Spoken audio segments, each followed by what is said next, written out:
What's going on, everybody? Welcome back today for another video, and today we are talking about my final review, my final impressions for Call of Duty Black Ops Cold War. Now, if you've been around my channel long enough, you know that I'm more of a fan of Infinity Ward, not Treyarch, but that does not affect my viewpoint of this game in the slightest, because at the end of the day, I just personally want to have a good game, and fortunately for me, I'm not very hard to please. I can say about Cold War, there are some very good things about this game, and there are some very bad things about this game. And while I would love to see the things that I don't like about this game improved upon or fixed, being the fact that we're a month from launch, the things that I would personally want to see fixed, it's not going to happen. The game that we played, the beta that we all enjoyed for these last 3 or 4 days, this is the game that we're going to get. So whether you like it or you don't like it, this is what it is. With the amount of time that I spent on the alpha, the first weekend of the beta, and the second weekend of the beta, I feel like I can fairly say that I am no longer in a honeymoon phase with this game, and I can speak on it as it is. So with that being said, let's dive right into it. So first thing is first, visibility. Visibility in this game is absolutely atrocious. It's probably the worst visibility of any Call of Duty that has ever been made. You could have an enemy standing no more than a couple meters away in front of you with you pointing straight at them and still have trouble seeing them. Now, for a second I thought, maybe this is just me. Maybe I'm just having a little bit of problem with it. Maybe I need to adjust some kind of setting in the game or whatnot. But no, I went onto Twitter and I saw multiple people saying the exact same thing. So it's not just me. Visibility in this game is god-awful. And not only that, when you're trying to shoot at long range, whether it's assault rifle, whether it's a sniper rifle with a scope, there is still trouble seeing the enemy, and it shouldn't be that way. And to make matters worse, you can't even really tell enemies apart from people who are on your team. I mean, sometimes you can see the little blue or red name tag go right above them, but for the most part, you really can't tell. Now, I understand that Activision wants to sell skins because the Battle Pass is going to most definitely be in Cold War, but I think for the sake of this game, they need to do something like separate who you can pick for what side, and maybe that's coming and we just haven't seen that yet. But it's insane to me that a game like Black Ops 1, Modern Warfare 3, Black Ops 2, you know, these games from way back then, that you could tell easier in those games with worse graphics, worse, you know, whatever you want to call it, opposed to a game that's coming out in 2020. I mean, come on, Treyarch, we have the technology to make this happen, but I guess it is what it is. I don't really see that changing a month from launch. I mean, the only thing they could do that would be left and would really take away from the experience would be to put like a blue or a red outline around the entire character. But I think the only thing left that they can do is to actually separate what you can pick as far as characters are concerned from this side of the fence or this side. But it's here nor there at this point. I think what we saw is what we're going to get. Now, the next thing I want to talk about is the score streaks. The score streaks, they're fun, but they're underwhelming at the same time. I would say that the chopper gunner and the attack chopper, they are way too hard to get. Now, I will say that almost every game I played, I came out positive. Whether that was barely above a 1.0, as high as a 4.0 KD for that individual match. I had one game where I went 30-2. And I went 17 caps, whether that was capping a Dom flag or defending a Dom flag, that was combined. And I did not get a chopper gunner. That is ridiculous. I'm not a fan of it. I don't understand why they did this, the score streak system in the fashion that it's been done. But I do have a theory, and unless someone can bring me some kind of documentation, I'm not going to think otherwise on this. To me, the score streak system is done in the fashion of the mindset of participation trophies. And because of the fact that Activision wants this game to be inclusive to all players as well as taking care of the weaker player. And I'm kind of under the impression that this is Treyarch's way of kind of fighting back against it. Because towards the end of the beta, I did figure out how to get a chopper gunner, and I got very, very close. Every time that I went for it, I was no more than 100 points off by the end of the match. I think that their idea behind it was they did not want campers, and they did not want just any Tom, Dick, and Harry coming out and getting a chopper gunner because they, sat in a corner or did whatever.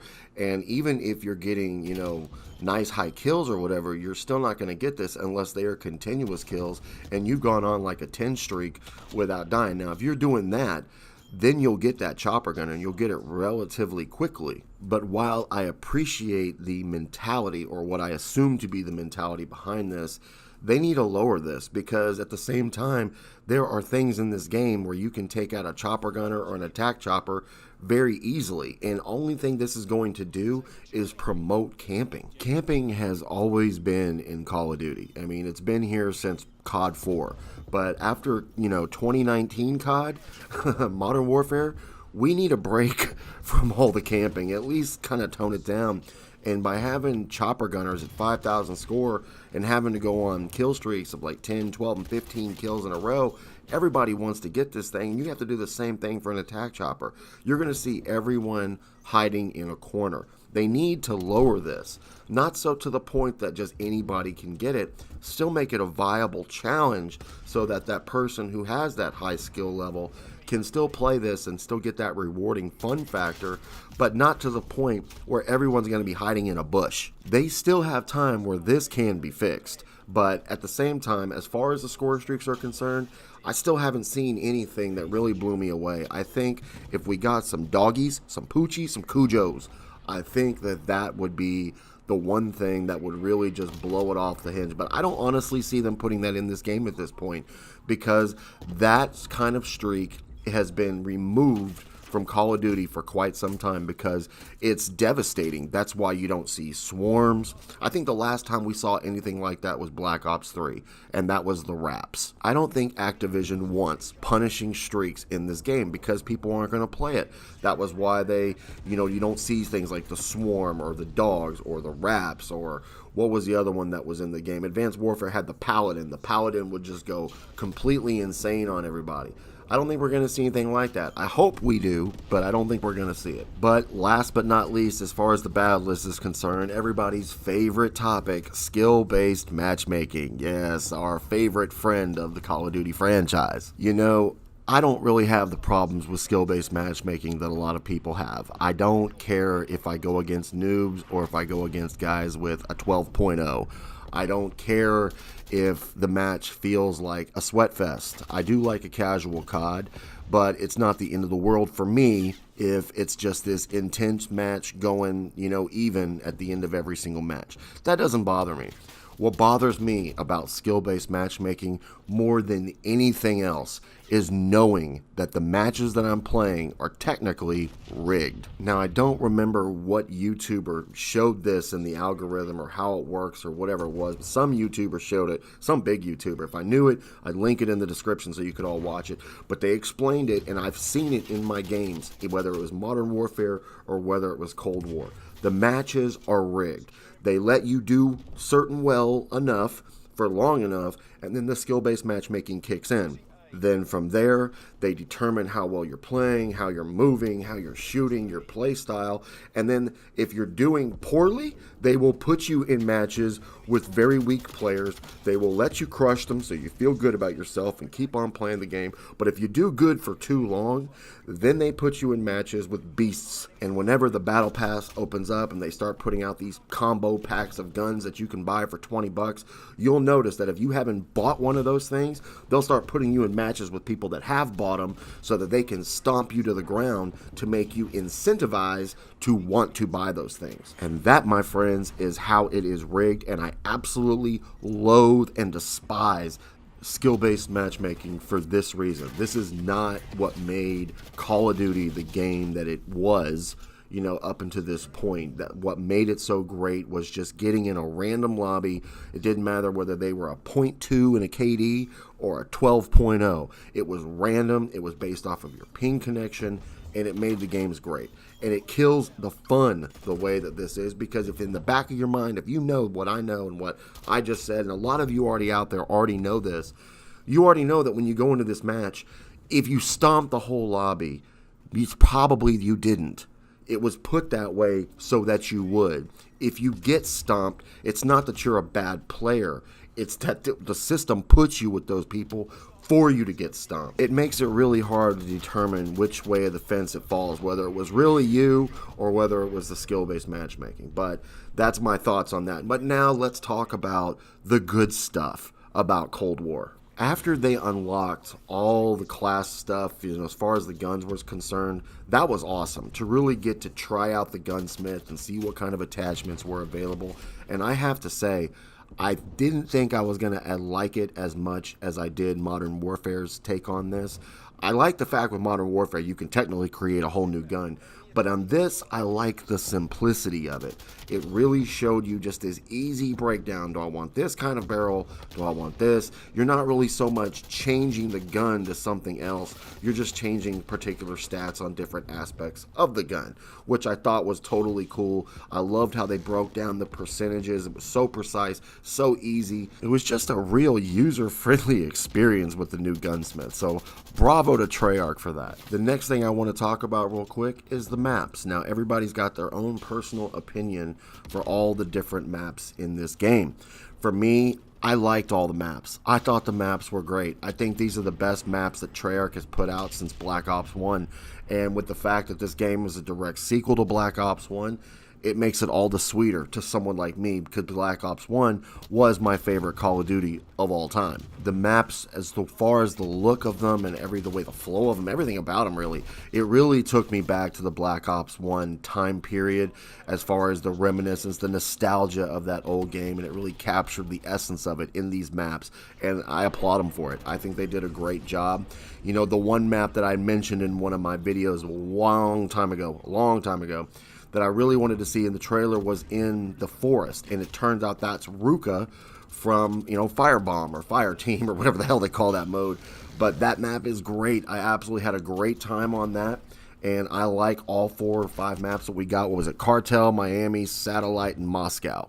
Yeah, all 4 of those maps. I like Miami, I like Moscow, I like Satellite, I love Cartel. Cartel is one of my favorite out of the 4. I love the way that the terrain goes up, it goes down, there's bushes for cover. I love all of it. So as far as the maps are concerned and everything, it's great. I love the movement of the game. The movement of this game is absolutely phenomenal. I had a great time with it. It's not as good as Modern Warfare's, but it's still pretty solid. And the fact that it's not like Modern Warfare and more like an older COD still gave it that Black Ops 1 reminiscence, nostalgia type feeling going on there. I'm not going too deep into the things that I like about this game, because I already made a video talking about all the things that I like, because it was mostly positive.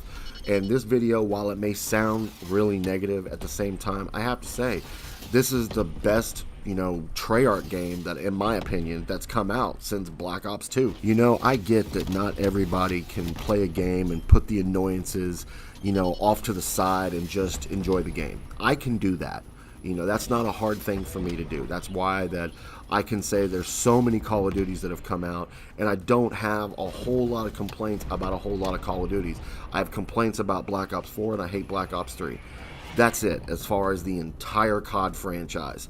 So for me, Black Ops Cold War, I love this game at its core for what it is, for all that it offers, with all the different modes, with the Gunsmith, with the map selection, with the movement. The only thing I don't like is the visuals, the Scorestreak system, and the skill-based matchmaking. And when you put that together right there, it is a big thing, but it's a small thing too at the same size, as well as the way I look at it. For me, I enjoyed this game at its core. I had a whole lot of fun with it. I look forward to playing it. The only thing I can say, though, is with the way this game is headed as far as the mentality, and I shouldn't say this game, because it's the Call of Duty mentality now, because we see it here and in Modern Warfare. I'm not sure I'm buying the next COD, and I know a lot of Call of Duty YouTubers say that, but come 2021, if you don't see me on my channel talking about, news leaks, I don't think you shouldn't be expecting seeing more Call of Duty content on my channel unless it's from the same Cold War or Modern Warfare that I already have. But go ahead and drop your thoughts in the comments section, everybody. I'd love to hear what you have to say. Did you enjoy the game? Did you hate the game? Are you going to buy the game? Are you going to cancel your pre-order? What are you going to do? What do you think? What do you feel? Drop it in the comments section. I would love to hear it. But if you enjoyed today's video, drop a like. If you're new to the channel, subscribe. Turn notifications on so that you can be notified every single time I upload a video. And this is your boy, Stevious, signing out, and I will see you on the next one.